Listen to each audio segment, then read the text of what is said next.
बेटा जो दो वर्कशीट कल और परसों आई थी वो वृत्त की स्पर्श रेखा की पुनरावृत्ति पे थी, तो उसके क्वेश्चंस मैं डिस्कस करवा रही हूँ। एक बिंदु से खींची गई स्पर्श रेखा की लंबाई ज्ञात करो। तो स्पर्श रेखा तो आपकी ये है पीटी, हमें इसकी लंबाई ज्ञात करनी है जिसकी केंद्र से दूरी 25 सेंटीमीटर है, यानी पी बिंदु की केंद्र से दूरी जो है सेंटर से वो 25 है। आपको दिया गया है कि वृत्त की त्रिज्या 7 सेंटीमीटर है, तो ये हो गया आपका 7 सेंटीमीटर। हमें निकालना है पीटी। अब बेटा आपको पता होना चाहिए कि जो स्पर्श रेखा है वो त्रिज्या के साथ हमेशा 90 डिग्री का कोण बनाती है। त्रिज्या और स्पर्श रेखा एक दूसरे के लंबवत होते हैं, तो इस त्रिभुज के अंदर हम पाइथागोरस प्रमेय लगा सकते हैं। पाइथागोरस प्रमेय के अनुसार h² = p² + b²। h यानी हाइपोटेन्यूज। देखो जहां 90 डिग्री का एंगल बनता है, एक परपेंडिकुलर हो गया और एक बेस हो गया। 90 के सामने वाली भुजा जो होती है आपकी वो कर्ण होती है, वो हाइपोटेन्यूज होती है। यहाँ से हमने हल करने के बाद पीटी का मान निकाला, 24 आया। कैसे? 49 को उस और ले गए, घटा दिया, 576 आया। पीटी स्क्वायर 576 आया है, पर हमें मान निकालना है पीटी का। इधर पावर 2 है तो दूसरी तरफ जाकर 1/2 हो जाएगी, यानी वर्गमूल। तो 24 को 24 से गुणा करेंगे तब 576 आएगा, इसलिए स्पर्श रेखा की लंबाई हो गई 24 सेंटीमीटर। ये आपको ध्यान रहना चाहिए कि हम समकोण त्रिभुज है तो पाइथागोरस प्रमेय लगा सकते हैं। नेक्स्ट आपको दिया था कि एक समद्विबाहु त्रिभुज है जिसमें ए बी ए सी के बराबर है और उसके अंदर एक सर्कल बना हुआ है। आपको सिद्ध करना है कि आधार संपर्क बिंदुओं से समद्विभाजित होता है। आधार क्या है? ये आधार है। संपर्क बिंदु क्या है? आर है। समद्विभाजित मतलब दो बराबर हिस्से, तो हमें सिद्ध करना है बी आर बराबर सी आर है।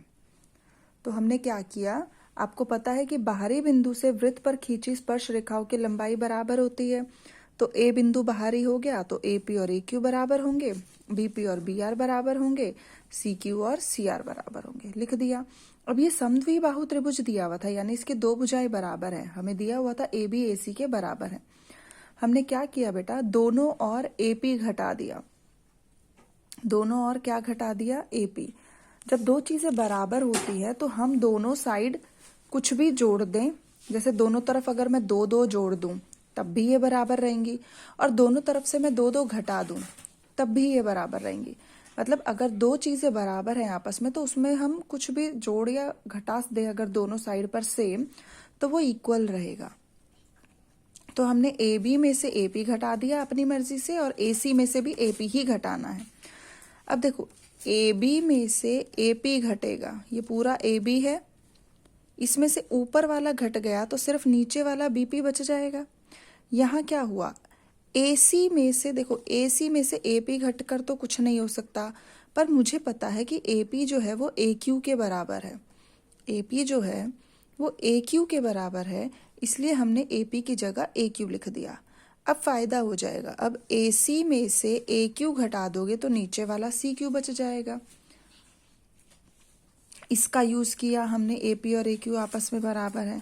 अब बीपी सी क्यू के बराबर आ गया, बीपी जो है सी क्यू के बराबर आ गया, पर हमें पता है कि बीपी तो बी आर के बराबर है और सी क्यू सी आर के बराबर है। तो यही तो हमें सिद्ध करना था कि समद्विभाजित हो रही है, यानी आर बिंदु से ये दो बराबर हिस्सों में बट गया, सो सिद्ध हो गया। नेक्स्ट आपको दिया था बेटा, एक बाहरी बिंदु से पी स्पर्श रेखा पी ए और पी बी, दो स्पर्श रेखाएं, एक पी ए और एक पी बी, ये ओ केंद्र है। हमें सिद्ध करना है कि जो ये लाइन ओपी है ये लंब समद्विभाजक है। लंब समद्विभाजक किसका है? ए बी का, यानी ए बी का लंब समद्विभाजक है। इसका मतलब हमें सिद्ध करना है, एक तो यहाँ पे 90 डिग्री का एंगल बन रहा है, और लंब का मतलब तो हो गया 90, और समद्विभाजक हमें ये सिद्ध करना है कि ए सी बी सी के बराबर है। सबसे पहले हम क्या करेंगे, ये जो बड़े त्रिभुज हैं, जो बड़े त्रिभुज हैं ऊपर और नीचे, हम इन दोनों को सर्वांग सम सिद्ध करेंगे। देखो ये वृत्त की त्रिज्या है, ये भी वृत्त की त्रिज्या है, दोनों आपस में बराबर होंगे क्योंकि वृत्त की त्रिज्या तो बराबर ही होती है। ओपी ओपी उभयनिष्ठ आ गया, और पीए पीबी के बराबर होगा। पीए पीबी के क्यों बराबर होगा? क्योंकि बाहरी बिंदु से वृत्त पर खींची गई स्पर्श रेखाओं की लंबाई बराबर होती है। तो तीनों भुजाएं हो गई, इसलिए एस नियम से ये दोनों त्रिभुज सर्वांग सम आ गए। अब क्योंकि ये दोनों त्रिभुज सर्वांग सम है तो सीपीसीटी से मैं ये कह सकती हूँ कि ऊपर वाला कोण नीचे वाले कोण के बराबर है, यानी एक कोण दो के बराबर है।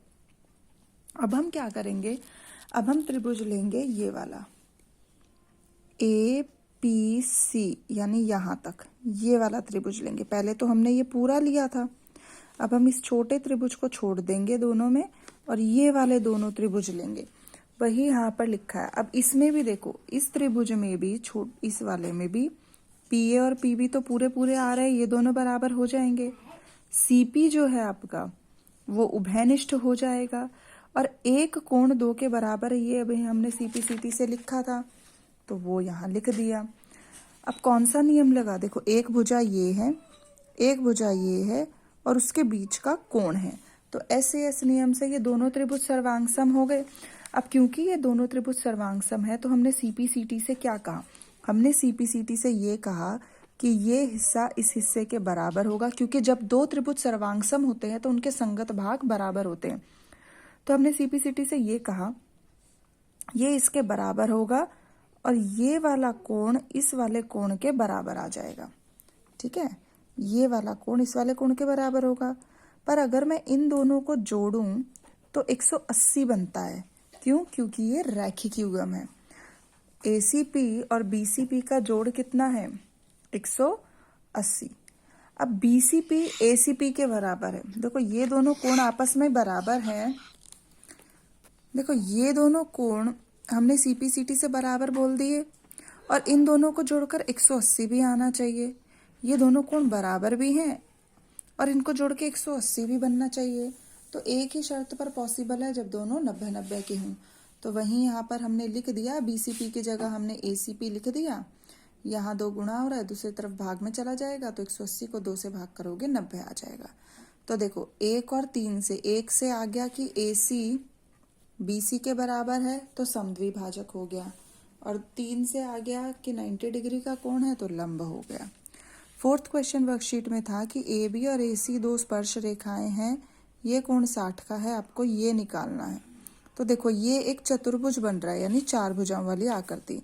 हमें पता है स्पर्श रेखा और त्रिज्या के बीच कौन सा कोण होता है, 90-90। तो इन चारों को जोड़कर 360 बनना चाहिए। तो यहाँ से हमने एंगल O निकाल लिया, कितना आएगा, 120। कल की वर्कशीट में एक केस आधारित प्रश्न आया था जिसका इंट्रोडक्शन मैंने नहीं लिखा है। केस आधारित प्रश्न में बेटा ये बोला था कि 4 फ्रेंड्स हैं, वो गेम खेल रही हैं, एक श्वेता है, एक अंजलि है, एक रश्मि है, एक नेहा है, और वो एक दूसरे को बॉल पास कर रही है। ये हमें 13 दिया हुआ था, ये हमें 5 दिया हुआ था। तो मैं सिर्फ पार्ट्स लिखे हैं यहाँ पे। श्वेता और नेहा के बीच की दूरी, ये श्वेता है, ये नेहा है, ये दूरी निकालनी है। अब अगर आप नीचे वाले त्रिभुज को भूल जाओ तो देखो क्या ये प्रश्न बिल्कुल वैसा नहीं है जैसा अभी हमने क्वेश्चन नंबर 1 किया कि ये समकोण त्रिभुज है। इसका हमें फर्क ये है कि क्वेश्चन नंबर 1 में हमने कर्ण निकाला था, यहाँ हमें कर्ण दिया हुआ है, हमें लंब निकालना है। तो हम क्या करेंगे, इसमें समकोण त्रिभुज है तो पाइथागोरस प्रमेय लगाकर हमने यहाँ से लंब निकाल लिया। यहाँ हमें लंब नहीं पता। प्रश्न 1 के अंदर आपको, सॉरी बेटा, प्रश्न 1 भी सेम ही था। प्रश्न 1 के अंदर भी आपको कर्ण पता था और त्रिज्या पता थी और आपने लंब निकाला था, सॉरी। और इसके अंदर भी आपको कर्ण पता है, त्रिज्या पता है और आपको लंब ही निकालना है। तो ये बिल्कुल वैसे हो जाएगा, ठीक है, कर लेंगे। सेकंड क्वेश्चन में बोला है कि एक चक्कर में गेंद द्वारा तय की गई दूरी ज्ञात करो। एक चक्कर क्या होगा, जैसे मान लो श्वेता से स्टार्ट किया, इसने इसको दी, इसने इसको दी, इसने इसको दी, इसने इसको दी, तो दूरी बतानी है। अब ये दूरी आपकी कितनी आई, 12। अब ये 12 है तो क्या ये भी 12 नहीं होगी, क्योंकि n बिंदु से 2 स्पर्श रेखा है तो इनकी लंबाई बराबर होगी, तो 12 और 12 24। अब ये त्रिज्या है तो ये भी तो त्रिज्या है, तो 5 और 5 10, तो 24 और 10 34। तीसरा क्या बोला है, यदि SNR थीटा है, ये पूरा एंगल थीटा है, तो आपको NAS यानी सिर्फ ये वाला कोण निकालना है, NAS। तो आप क्या करोगे, देखो ये पूरा थीटा था, अभी हमने पीछे त्रिभुज सर्वांगसम दिखाए थे तो हमें पता है कि ये वाला कोण इस वाले कोण के बराबर होगा। इसका मतलब अगर मान लो ये 100 है तो ये 50-50 होगा, अगर ये 80 है तो ये 40-40 होगा, अगर ये थीटा है तो थीटा बटा 2 होगा, तभी तो थीटा बटा 2 और थीटा बटा 2 को जोड़कर पूरा थीटा बन जाएगा। अब इस त्रिभुज के अंदर, ऊपर वाले त्रिभुज के अंदर हमें पता है कि त्रिभुज के तीनों कोणों का जोड़ 180 होता है, तो 90 जमा थीटा बटा 2 जमा ये वाला कोण हमने 180 के बराबर रख दिया।